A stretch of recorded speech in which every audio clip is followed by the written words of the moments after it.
Hi, eat clean and get ഫിറ്റിൻ്റെ ഇന്നത്തെ വ്ലോഗിലോട്ട് സ്വാഗതം. ഇന്ന് നമ്മൾ ഷെയർ ചെയ്യാൻ പോകുന്നത് വെറും 5 ഇൻഗ്രീഡിയൻസ് മാത്രം യൂസ് ചെയ്ത് നമുക്ക് ഈസി ആയിട്ട് ഉണ്ടാക്കാൻ പറ്റുന്ന ഒരു ഹെൽത്തി ഓട്സ് കുക്കിയുടെ റെസിപ്പിയാണ്. ഇത് നല്ല ടേസ്റ്റാണ് കേട്ടോ. ഇതിപ്പോൾ നിങ്ങളൊരു വെയിറ്റ് ലോസ് ജേർണിയിലൊക്കെയാണ് ഇടയ്ക്ക് കുക്കീസൊക്കെ കഴിക്കണമെന്ന് തോന്നുവാണെന്നുണ്ടെങ്കിൽ നിങ്ങൾക്ക് ഇത് നല്ല ഹെൽത്തി ആയിട്ട് ഗിൽറ്റ് ഫ്രീ ആയിട്ട് കഴിക്കാവുന്നതാണ്. ഇത് ഉണ്ടാക്കിയെടുക്കുന്നതിന് വേണ്ടിയിട്ട് ആദ്യം നമ്മൾ എടുത്തിരിക്കുന്നത് 2 പഴമാണ്.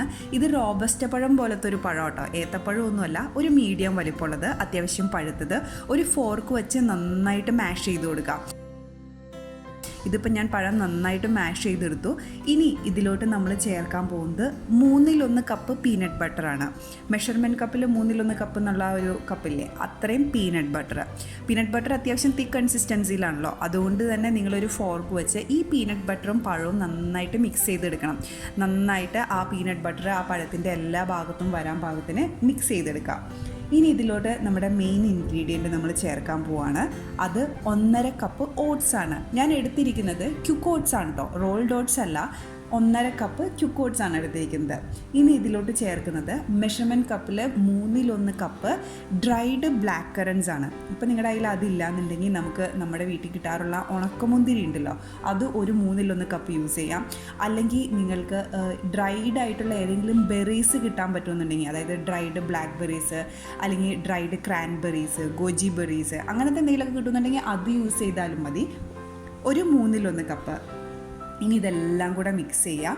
ഇതെല്ലാം കൂടെ മിക്സ് ചെയ്തതിന് ശേഷം ഇതിലോട്ട് നമുക്ക് ഒരു 1/2 ടീസ്പൂണോളം സിനമൺ പൗഡർ, കറുവാപ്പട്ട പൊടിച്ചത്.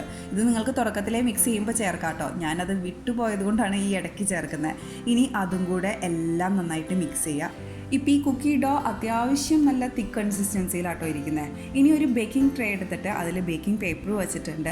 ഇനി നിങ്ങൾ വീഡിയോയിൽ കാണുന്നത് പോലെ തന്നെ ഒരു 2-2.5 ടേബിൾ സ്പൂൺ ഞാൻ എടുത്തിട്ട് ഒരു കുക്കിയുടെ ഷേപ്പിലാക്കി പരത്തി ഇങ്ങനെ എല്ലാം വയ്ക്കുവാണ്. ഇനി നമ്മൾ 160 ഡിഗ്രി സെൽഷ്യസിൽ ഫാൻ ഫോഴ്സ്ഡ് ആണ് ഞാൻ പറയുന്നത്, 10 മിനിറ്റ് പ്രീ ഹീറ്റ് ചെയ്ത അവനിൽ നമ്മൾ ഈ കുക്കീസ് വയ്ക്കാൻ പോവാണ്.